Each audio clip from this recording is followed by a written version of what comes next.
నిజంగా ఫెవికాల్ చాలా బాగా పర్ఫామ్ చేస్తుంది. ఇది నాకు చాలా సంతోషాన్ని కలిగిస్తుంది. కానీ ఇదే ప్రోడక్ట్ మీద నేను డిపెండ్ అవ్వడం అస్సలు మంచిది కాదు. నేను ఇంకా 2-3 ప్రోడక్ట్ని డెవలప్ చేయాలనుకుంటున్నాను. ఇప్పుడు ఫెవికాల్ ప్రోడక్ట్ అయితే తయారైపోయింది.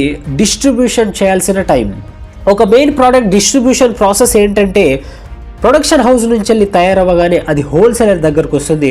హోల్సేలర్ నుంచి వెళ్ళి డిస్ట్రిబ్యూటర్ దగ్గరికి, డిస్ట్రిబ్యూటర్ నుంచి వెళ్ళి షాప్ కీపర్ దగ్గరికి, షాప్ కీపర్ నుంచి వెళ్ళి మనలాంటి కస్టమర్స్ తీసుకుంటారు. ఈ చైన్ ప్రాసెస్కి కమిషన్ ఇచ్చిన తర్వాత మనకు మిగిలే మార్జిన్ చాలా తగ్గిపోతుంది. అయితే బలవంత్ రాయ్ మనకు వచ్చేదే చిన్నపాటి మార్జిన్, అది కూడా ఈ డిస్ట్రిబ్యూషన్ చైన్ వల్ల ఆ మార్జిన్ కాస్త వీళ్ళు మిగే ఛాన్స్ ఉందని ఇతను డైరెక్ట్గా కార్పెంటర్స్ దగ్గరికి వెళ్ళి ఒక్కొక్కటిగా అమ్మడం స్టార్ట్ చేశారు.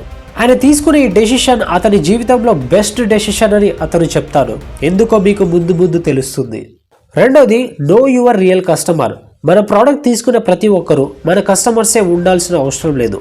ఫర్ ఎగ్జాంపుల్, చిన్నపిల్లలు ఏదైనా సరే తీసుకుంటే దాన్ని డబ్బులు ఇచ్చి కొనిచ్చేది పేరెంట్సే, కానీ ఆ ప్రోడక్ట్ని తీసుకునేది మాత్రం చిన్నపిల్లలే. సో ఇక్కడ రియల్ కస్టమర్ ఎవరు? చిన్నపిల్లలు. అయితే ఇతనికి తెలిసిపోయింది, ఇతని కస్టమర్స్ ఎవరంటే కార్పెంటర్స్. వీళ్ళు ఏదైనా సరే అమ్మాలంటే కార్పెంటర్స్కి అమ్మాలి. సో వీళ్ళు FCC క్లబ్ని స్టార్ట్ చేశారు. డిఫరెంట్ రీజియన్స్ నుంచి వెళ్ళి కార్పెంటర్స్ని తీసుకొచ్చి వాళ్ళకి చెక్కలు ఇచ్చి, టూల్స్ ఇచ్చి ట్రైనింగ్ ఇచ్చేవాళ్ళు, కొత్త డిజైన్స్ని నేర్పించేవాళ్ళు. కార్పెంటర్స్ అందరికీ కైట్ ఫెస్టివల్ చేయించేవాళ్ళు, తీర్థయాత్రలకు తీసుకెళ్లేవాళ్ళు, టిఫిన్ చేయించేవాళ్ళు, వాళ్ళని చాలా బాగా చూసుకునేవాళ్ళు. అయితే ఇదంతా చేస్తే కంపెనీకి లాభం ఏంటి అనుకుంటున్నారా? కార్పెంటర్స్కి ఫర్నిచర్ ఆర్డర్ వస్తే, షాప్కి వెళ్ళి గ్లూ కొనాల్సి వస్తే వీళ్ళ ఫెవికాలే తీసుకునేవాళ్ళు. కంపెనీ ఏదైనా కొత్త ప్రోడక్ట్ని లాంచ్ చేస్తే కార్పెంటర్స్ అందరినీ ఇన్వైట్ చేసేవాళ్ళు. దీనివల్ల వాళ్ళ దగ్గర నుంచి వెళ్ళి రివ్యూ తీసుకునేవాళ్ళు. రెండోది, కార్పెంటర్స్ వాళ్ళ సమస్యల్ని చెప్తారు. ఫర్ ఎగ్జాంపుల్, సార్ నీళ్ళల్లో పడి తయారు చేసిన ఫర్నిచర్ గమ్ వదిలేసింది. ఓహో అలా జరిగిందా? అయితే మనం వాటర్ ప్రూఫ్ ఫెవికాల్ని లాంచ్ చేద్దామని ఫెవికాల్ మెరైన్ని లాంచ్ చేసింది. అలాగే ఫర్నిచర్ ఎండలో ఉండడం వల్ల పాడైపోతుందని కార్పెంటర్ చెప్తే దానికోసం కంపెనీ ఫెవికాల్ హీటెక్స్ని లాంచ్ చేసింది. పెద్ద ఫర్నిచర్ చేసేటప్పుడు ఈ గమ్ స్లోగా ఆరడం వల్ల టైం చాలా ఎక్కువ పడుతుందని చెప్తే కంపెనీ ఫెవికాల్ స్పీడెక్స్ని లాంచ్ చేసింది. ఇలా సమస్యల్ని విని వాటికి సమాధానంగా కొత్త ప్రోడక్ట్ని లాంచ్ చేస్తూ వీళ్ళ ద్వారానే టెస్టింగ్ చేపించి మళ్ళీ వీళ్ళ ద్వారానే మార్కెటింగ్ చేపించేవాళ్ళు. ఇలా సమస్యల్ని వింటూ టైల్స్ కోసం, సీలింగ్ కోసం ఇలా అన్ని రంగాల్లో కొత్త ప్రోడక్ట్ని లాంచ్ చేశారు. మన భారతదేశంలో ఫెవికాల్ ఛాంపియన్షిప్ క్లబ్స్ వచ్చేసి 380 క్లబ్స్ ఉన్నాయి. అండ్ అందులోనూ 40,000 మెంబర్స్ కార్పెంటర్స్ ఉన్నారు.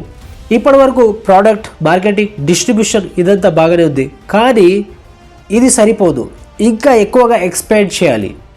నిజంగా ఫెవికాల్ చాలా బాగా పర్ఫామ్ చేస్తుంది. ఇది నాకు చాలా సంతోషాన్ని కలిగిస్తుంది.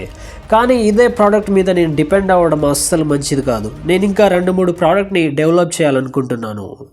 ఏదైనా సరే ప్రోడక్ట్ ఇప్పటి వరకు లేనిది కొత్తగా ట్రై చేసి చాలాసార్లు ఫెయిల్ అవుతూ ఒకసారి సక్సెస్ అవుతుంది చూడండి, దాన్ని ఆర్గానిక్ గ్రోత్ అని చెప్తారు. బట్ వీళ్ళకి ఆర్గానిక్ గ్రోత్ వద్దనుకొని మనం ఇన్ఆర్గానిక్ గ్రోత్ చేద్దాం అని ఆల్రెడీ ఏవైతే ప్రోడక్ట్స్ బిల్డ్ అయి ఉన్నాయి, బాగానే పర్ఫామ్ చేస్తున్నాయి, కానీ నెక్స్ట్ లెవెల్కి తీసుకెళ్ళొచ్చు అలాంటి ప్రోడక్ట్స్ ఏవైనా ఉంటే ఆ కంపెనీస్ని అక్వైర్ చేసుకొని వాటి మీద వర్క్ చేద్దామని వీళ్ళు డిసైడ్ చేస్తారు. ఎంసీల్ బ్రాండ్ మహీంద్రా కంపెనీది, దాన్ని వీళ్ళు కొనేశారు. టైల్స్ మరియు మార్బుల్స్ని అతికించడానికి రఫ్ అనే ప్రోడక్ట్ ఉంటుంది, దాన్ని వీళ్ళు కొనేశారు. స్టీల్ గ్రిప్ అనే పేపర్ టేప్ ఉంటుంది, దాన్ని వీళ్ళు కొనేశారు. ఇలా పిడిలైట్ దగ్గర 20+ బ్రాండ్స్ ఆల్రెడీ ఉన్నాయి. వీళ్ళు తయారు చేసిన కంపెనీస్ చాలా తక్కువ, కానీ కొన్న కంపెనీసే చాలా ఎక్కువ. దీనివల్ల వీళ్ళకు లాభం ఏంటంటే వీళ్ళు ఒకే ఒక ప్రోడక్ట్ మీద డిపెండ్ అవ్వట్లేరు, మల్టిపుల్ ప్రోడక్ట్స్ మీద డిపెండ్ అవుతున్నారు. సో కంపెనీకి రెవెన్యూ ఎక్కువ జనరేట్ అవుతుంది ఒకటి.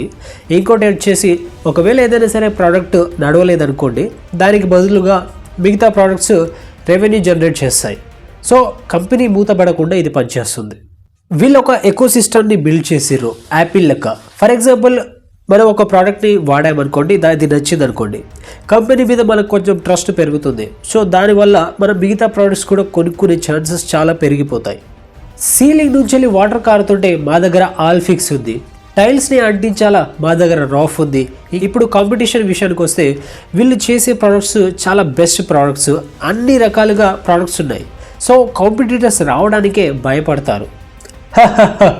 నాకు కాంపిటీటర్సా? రమ్మను, వచ్చే ఛాన్సే లేదు. రారు, రానివ్వరు, రాలేరు కూడా. మార్కెట్లో అంతా ఫెవికాలే ఉంది. 70% మార్కెట్ షేరు ఫెవికాల్ ఉంటే మిగతా అన్ని బ్రాండ్స్ కలిపి 30% మాత్రమే ఉన్నాయి. ఇప్పుడు ఫెవికాల్ నెక్స్ట్ లెవెల్కి ఆలోచిస్తుంది. ఫెవికాల్ ఏం చేసిందంటే మన ప్రోడక్ట్ని మ్యాక్సిమం ఎవరు తీసుకెళ్తున్నారు? కార్పెంటర్స్. ఎంత తీసుకెళ్తున్నారు? 5 కిలోలు, 10 కిలోలు, 1 కిలో తీసుకెళ్తున్నారు. మరి ఎవరికైనా సరే 5 రూపాయలు 10 రూపాయలది కావాలంటే ఎలా? ఇప్పటి వరకు వీళ్ళు చేసిన బిజినెస్ వచ్చేసి B2B, అంటే బిజినెస్ మ్యాన్ నుంచి వెళ్ళి బిజినెస్ మ్యాన్కే. కానీ బిజినెస్ మ్యాన్ నుంచి వెళ్ళి కస్టమర్కి ఇప్పటి వరకు చేయలేదు. సో వీళ్ళు బిజినెస్ మ్యాన్ నుంచి వెళ్ళి కస్టమర్ కోసం వీళ్ళు ఫెవికాల్, మళ్ళీ ఫెవిస్టిక్, ఫెవిక్విక్ని కూడా లాంచ్ చేశారు. దీనివల్ల చిన్నపిల్లలు కూడా వాడడం జరుగుతుంది. అండ్ ఇదే చిన్నపిల్లలు రేపటి రోజు పెద్దగా అయ్యి మన ఫెవికాల్ని ఎక్కువగా తీసుకునే ఛాన్స్ కూడా ఉంటుంది. మొత్తానికి వీళ్ళ ప్రోడక్ట్ని OTCగా మార్చేశారు. OTC అంటే ఓవర్ ది కౌంటర్.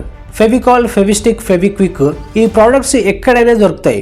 లైక్ మనకు జనరల్ స్టోర్లో దొరుకుతుంది, బుక్ స్టోర్లో దొరుకుతుంది, మెడికల్ స్టోర్లో దొరుకుతుంది, కిరాణా కొట్టులో కూడా దొరుకుతుంది. వీళ్ళు మార్కెటింగ్ కోసం 2 ways ఆఫ్ స్ట్రాటజీస్ని యూజ్ చేశారు. ఒక విధంగా వచ్చేసి డైరెక్ట్ కార్పెంటర్స్ని తీసుకొని ట్రైనింగ్ అండ్ వాళ్ళకి చెప్పడం, వాళ్ళకి అమ్మడం. ఇంకోటి ఏంటంటే వీళ్ళ యాడ్స్ కమర్షియల్గా వేయడం స్టార్ట్ చేశారు, లైక్ అడ్వర్టైజ్మెంట్.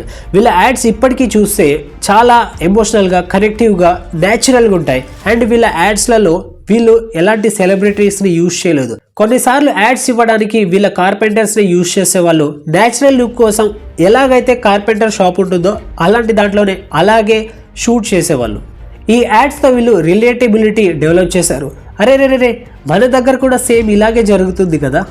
వీళ్ళ యాడ్స్ ద్వారా కస్టమర్స్కి ఎమోషనల్గా కనెక్ట్ అయ్యేవాళ్ళు. వీళ్ళ లోగోని వీళ్ళు చాలా క్రియేటివ్గా డిజైన్ చేయించారు. 2 చెక్కల్ని ఫెవికాల్ తోటి అతికించారు. 2 వైపులా ఏనుగులు ఆపోజిట్ డైరెక్షన్లో వాటిని లాగుతున్నా సరే ఆ బాండ్ విడిపోవట్లేదని వీళ్ళు సంకేతిస్తారు. ఇంకోటి ఏంటంటే కొంతమంది కార్పెంటర్స్కి ఈ ఫెవికాల్ నేమ్ గుర్తుండదు. సో వీళ్ళు షాప్కి వెళ్ళేసి ఆ ఏనుగు బొమ్మున్న గమ్మిచ్చే అని అడుగుతారు. ఇంత పెద్ద బిజినెస్ ఆగకుండా రన్ అవ్వాలంటే స్ట్రాంగ్ సప్లై చైన్ ఉండాలి. అంటే మనం ప్రోడక్ట్ తయారు చేసే ముందు మనకు రా మెటీరియల్ అనేది ఉండాలి. సో వీళ్ళు స్టార్టింగ్లో రా మెటీరియల్ వాళ్ళ దగ్గర నుంచి తీసుకున్నారు. బట్ ఇప్పుడు వీళ్ళ కంపెనీ ఎక్స్పాండ్ అయిన తర్వాత వీళ్ళే రా మెటీరియల్ని తయారు చేపిస్తారు. సో తక్కువలో వస్తుంది మరియు తక్కువ కాస్ట్కే అమ్మొచ్చు.